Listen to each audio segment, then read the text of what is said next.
AIIMS Raipur और रक्षा मंत्रालय के ECHS, जिसे पूर्व सैनिक अंशदायी स्वास्थ्य योजना के नाम से जाना जाता है, के बीच एक MOU में हस्ताक्षर किए गए, जिससे छत्तीसगढ़ के सैनिकों के लिए सर्वोत्तम स्वास्थ्य सेवा प्राप्त करना आसान हो गया है। छत्तीसगढ़ राज्य के पूर्व सैनिकों के कल्याण हेतु यह एक ऐतिहासिक एवं सराहनीय उपलब्धि मानी जा रही है। दरअसल 2003 में भारत सरकार के द्वारा पूर्व सैनिकों के स्वास्थ्य एवं इलाज के लिए यह योजना शुरू की गई थी। यह योजना पहले दिल्ली में शुरू की गई, उसके बाद उड़ीसा में शुरू की गई। वहीं इस योजना को छत्तीसगढ़ में शुरू करने के लिए लेफ्टिनेंट जनरल पद्म सिंह शेखावत ने अथक प्रयास किए। छत्तीसगढ़ में देश का तीसरा MOU आज एम्स हॉस्पिटल के साथ हुआ है, जो कि राजधानी रायपुर में स्थित है।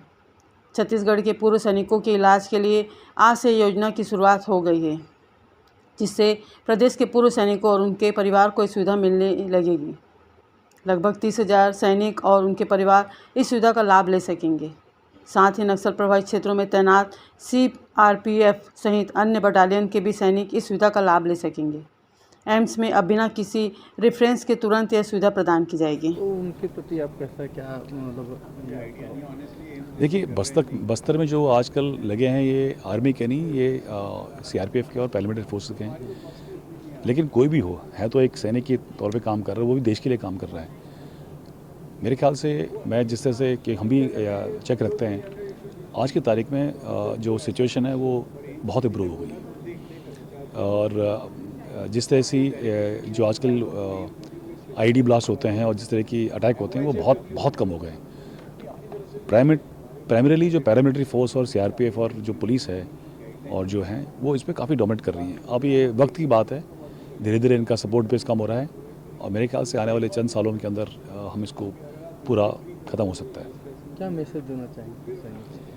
देखिए साहब, सैनिक तो जो सैनिक वहाँ लड़ रहा है वो देश के लिए काम कर रहा है।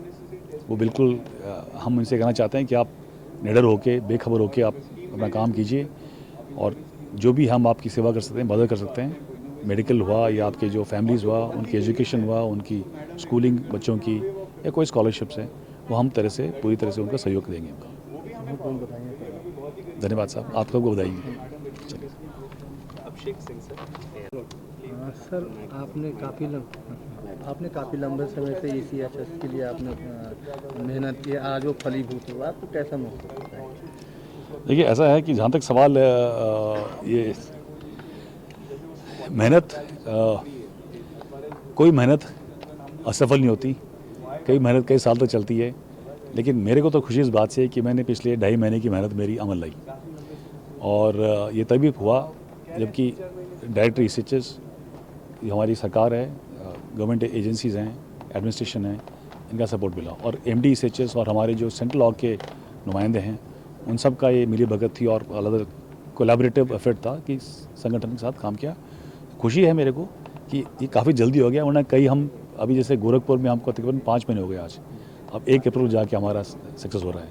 भुवनेश्वर की अभी हमारी बात चल रही है, तो ये तो अथक प्रयास है, लेकिन सक्सेस मिलता तो बहुत खुशी होती है। सर, ये बस्तर मूवमेंट में जो जवान लगे, सर आज MOU हुआ है, आप नए यहाँ पर आए, इतनी जल्दी इस चीज़ को कैसे आपने हैंडल किया? देखिए, पहले तो मेरे फ़ौज का तजुर्बा था और जिस आदमी ने 40 साल वर्दी पहनी है वो अभी मतलब आप फ़ौजी, तो मैं अभी भी हूँ। तो जब मैं यहाँ आया, जैसे मैंने कहा, मैं सुबह जब वैसे ही मेडिकल सुपरिटेंडेंट के साथ हॉस्पिटल देख रहा था तो उन्होंने बोला यहाँ CGHS कैशलेस है, तो मैंने बोला ECHS क्यों नहीं।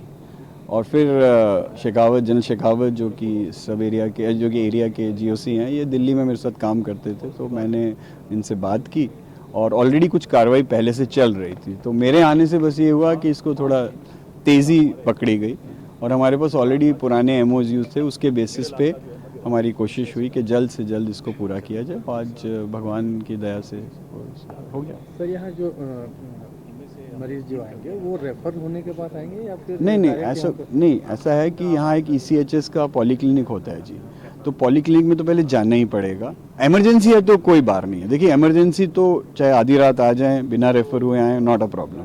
रूटीन केसेस पहले ECHS पॉलीक्लिनिक उनको देखेगा, अगर कोई 75 साल से ऊपर है तो ECHS की पॉलिसी है शायद कि उनको रेफरल की ज़रूरत नहीं है, लेकिन जो नीचे हैं वो रेफ़र होके आएंगे।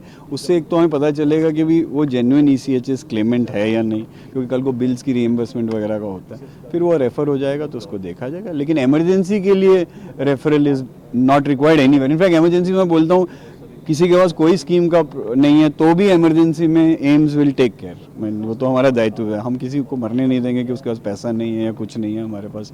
तो इमरजेंसी में तो anybody is welcome and so is ECHS। प्रदेश में उनके फैमिलीज को भी बिल्कुल प्रोवाइडेड होंगे। जी हाँ, जो भी डिपेंडेंट है ECHS पे, उनके माता पिता अगर डिपेंडेंट हैं, बच्चे अगर डिपेंडेंट हैं, यहाँ तक कि विधवा बहन भी डिपेंडेंट है इस स्कीम में, तो वो सब जो डिपेंडेंसी क्राइटेरिया वो तो खैर ECHS की इशू है। वो जिसको उन्होंने कार्ड दे दिया मेरी तरफ से, वो ECHS कार्ड वो ECHS है, मेरा काम नहीं है चेक करना, वो ECHS चेक करेगा। कार्ड दे दिया तो दे दिया। कितने लोग बेनिफिशियल होंगे? देखिए अभी पता नहीं, पर यहाँ जैसे किसी का 10-15 हज़ार छत्तीसगढ़ में एक्स सर्विसमैन है और अभी तादाद बढ़ती ही जाएगी। रिटायर तो सब लोग होते रहते हैं, तो तादाद तो बढ़ती जाएगी। और मेडिकल फैसिलिटी इतनी बढ़ गई है कि जहाँ हमारी, जब हम इंडिपेंडेंस में तो हमारी औसत 37 या 40 ईयर्स एक लाइफ एक्सपेक्टेंसी होती थी, अब तो हम लोग 70 टच कर रहे हैं, तो अच्छी बात है। उससे फिर तो एक्स सर्विसमैन तो बढ़ते ही रहेंगे और जैसे लोगों को पता चलेगा उम्मीद करता है कि बढ़ेंगे। बहुत बहुत बधाई आपको। धन्यवाद।